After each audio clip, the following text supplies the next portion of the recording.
Hi, my name is Marq Torien, and right now we're backstage at Cathouse Live. And guess what, Daddy and Mamas? You're watching the Metal Boys right here, right now. This is Turbin from Deathriders, Yes. and you're listening to the Metal Voice. You're watching the Metal Voice. Yes, I love it. You're looking at Marq Torien from the BulletBoys, who just rock. How are you guys? Rock the house here at Irvine Meadows. Thanks for having me, Neil. Cathouse Live. You know, I try to always bring you in when we can. Are you kidding me? But actually, we never get a chance to do this ever now. it's just cool to be able to see you, man. Oh, bro. So you guys kicked ass today. It was really fun to watch your set. Thanks, Neil, man. We had a blast. Fans were amazing. And it's nice to see you with a guitar. I remember seeing you in the 80s and 90s with just lead vocals. Man, I've been doing blonde hair. Almost 10 years. You had blonde hair, dude. Yeah, man. And I saw you before your hair was blonde. Yes, sir. It's kind of like Madonna full circle. I man. went. Yeah, I did. Actually, I had to go back to back to my natural. That's all right, man. Because this is like a hair festival or something. Hair metal, right? Yeah. Cathouse Live, right? Yeah, right. So you guys consider yourself a hair band by any chance? No. No, man. I just consider us a hard rock band. I always have. We got thrown into that mix, but bluesy. The people that really know, they know. You know. They know. So there are some bands that are in that hair. Oh, absolutely. Genre. Yeah. Oh, absolutely. Pretty Boy Floyd. They were here. They sounded great. You know, but we're like Tesla got thrown in that mix too, and I didn't ever consider them a hair band either. You know, so I don't know. I don't really. No disrespect, but I don't like that particular wording. All the subgenres that happen. Yeah, man. It's just whatever. Rock and roll is rock and roll, right? You know. I don't even like grunge. I think grunge is just. It was real rock. You know. I'm a weirdo. No, that's cool. So, you have a new album, Elefanté, right? Yes, sir. And you guys are playing some songs from that. Yes. And it kicks ass. So thank you, brother. Tell us about the direction. Tell the fans about kind of the musical direction where you're at today.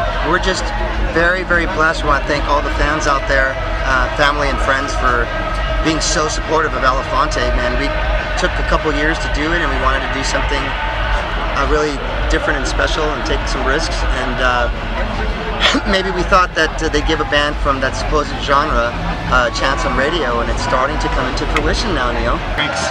Oh, all right. Yes. Here's a water. Love it. Thank you. Thanks, Neil.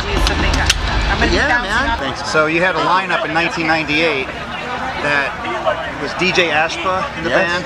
Yeah, man. And I'm trying to think. You also had. I think Steve Adler was playing. That's what I was thinking of. So yeah. Steven Adler. That's my boy. I love you, Steven. We just did a. Steven should be here right now. We just did a Rock Against MS show over there at Rock and Roll Pizza. So Steve Adler played. Yes. It was awesome. It sounded great. The power went out. They played. Very, very close. They played Welcome to the Jungle 3 times. It was awesome. Oh, I love it. That's awesome. So you played with Steven Adler and DJ Ashba, which is kind of interesting because Steven is not in Guns N' Roses, but DJ was, and then not at the same time. Well, we also we kind of, for all intents and purposes, discovered DJ. Me and Lonnie in the Valley, actually. Nice. So he was living in the Valley, and I don't know how we hooked up, but we're just like, dude, we're looking for a guitar player. You'd be perfect for it. We just like DJ because he's so rad, I was like, yeah, So we started working, and then we talked to Steven. Steven came in, and it worked for a while, but it didn't really work because people wanted to do different things. I get that. And then we also had Jason Hook in the band. Right. We kind of discovered Jason too. That one more question I wanted to ask, and that's really probably a really cool question for people out there that are fans of Randy Rhoads, because you didn't replace Randy Rhoads, but you were there in rehearsal with Ozzy Osbourne, weren't you? I was actually going to replace Brad Gillis. Brad Gillis had just left the band, and I got hired by Ozzy and Sharon to be the new guitar player of the band. Wow. So you were in rehearsal with the band for how long? I'd say probably a little over a month, a couple months or whatever. But I was very, very blessed and very fortunate that a very close friend of mine, one of my mentors, Greg Jeffria, introduced me to Ozzy and Sharon. And I got a chance to come and play at Greg's house, and Ozzy loved the way I played and wanted me to come in and see if I could work with the band. But yeah, man, that's big time back there. Scared little kid and a teenager back then. You should have come to the country club and checked out New Hawk, man. Oh, stop it. Then it would have been all over then. Oh, no, man, thank you. But yeah, that's cool. So you got to rehearse with those guys for a while. Oh yeah, man. Yeah.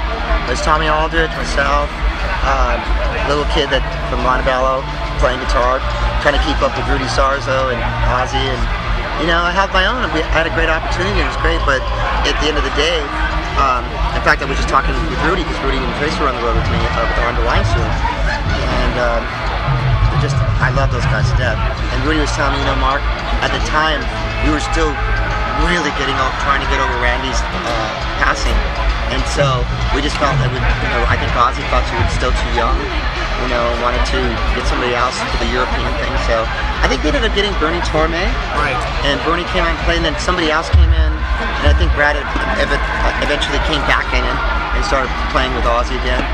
I'll tell you what, man, Brad Gillis playing those tunes is epic. Yeah, he can play. Dude, he's shredding. Shout out to Brad, dude. Still, because I used to have to listen to Brad's stuff, trying to play it, and Randy's stuff to get all those chops. And Randy was just epic. And then, you know, Brad was just like, oh my gosh, you know, what am I gonna do? So, you know, kudos, man. Hey, but you're right there with them all. I mean, dude, we saw Brad at that Randy Rose Remembered show a couple of years ago. At the observatory, but stupid. It was great seeing you play today, and you know, love seeing you. You know, it was great, live, man. Both sides of the stage were packed with everybody that was playing on the bill today. You see that? Very nice. That was like so much respect, and I was just like, it just made us feel, just warmed our hearts, man. It was really, really cool. Thank you for everybody, all of our friends for being on the side of the stage at 2:30 in the blazing heat, watching us, man. We love you guys.